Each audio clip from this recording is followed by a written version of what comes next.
บายดีพบกับน้ำพรอีกแล้วเนาะเดี๋ยวมื้อนี้น้ำพรจะมีเคล็ดลับดีๆจะมาบอกในเรื่องของปัญหาผมสำหรับสาวๆเลยสาวๆคนใดก็ตามที่มักในเรื่องของ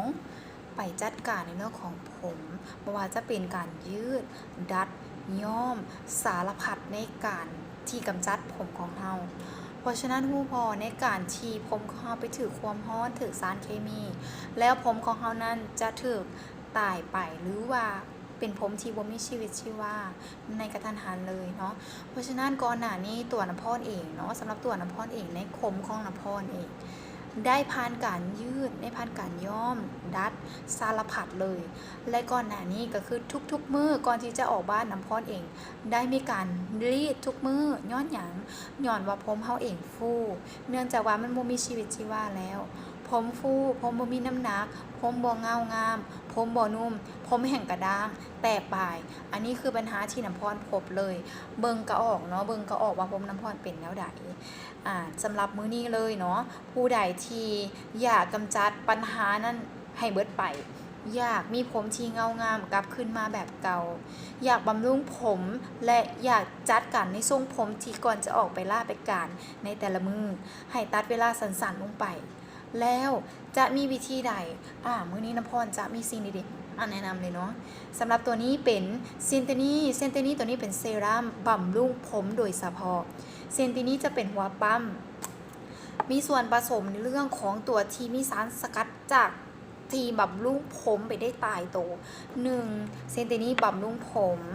2จะเป็นการป้องกันกรอบผมของเฮาเพื่อที่จะเวลาที่มันไปถึงกับความร้อน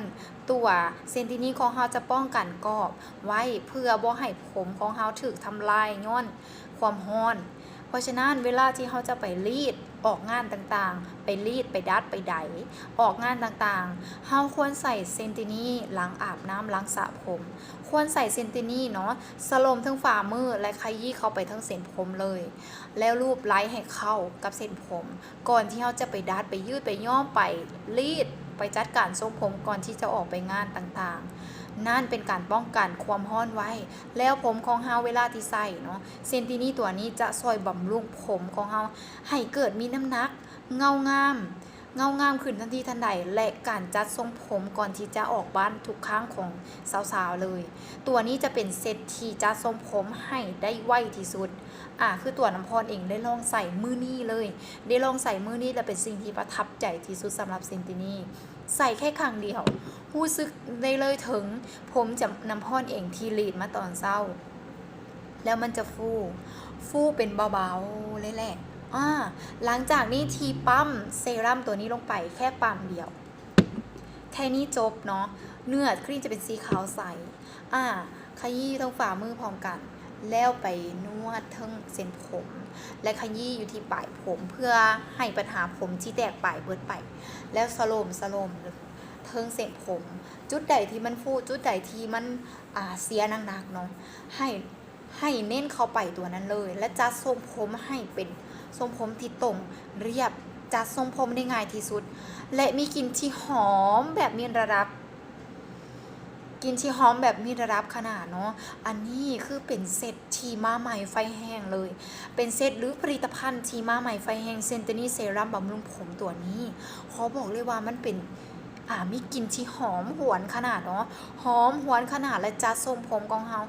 เป็นเกาะบังความร้อนให้กับเส้นผมของเฮาได้ดีที่สุดเลยและเห็นผลทันทีในบ่าผมที่ฟูผมไพที่ฟูจัดการไปเลยจะสามารถจัดทรงผมให้งามและเงาวับและมีน้ำหนักทันทีทันตากเลยบำรุงต่อไปใส่ต่อเนื่องเส้นผมของเขาจะกลับมีชีวิตชีวาอีกครั้งหนึ่ง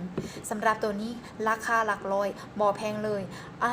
ขนาด100 กรัมใส่ได้โดนใส่แค่1 ปั๊ม2 ปั๊มก็สามารถบำรุงผมของเขาในเงางามและทันทีทันตาประหยัดเวลาในการรีดประหยัดเวลาในการแต่งตัวเนาะสำหรับสาวๆเดี๋ยวฝากไว้มือนี้น้ำพรเองประทับใจที่สุดสำหรับซินเตนี่ที่ออกมาใหม่ไฟแห้งติดต่อสอบถามได้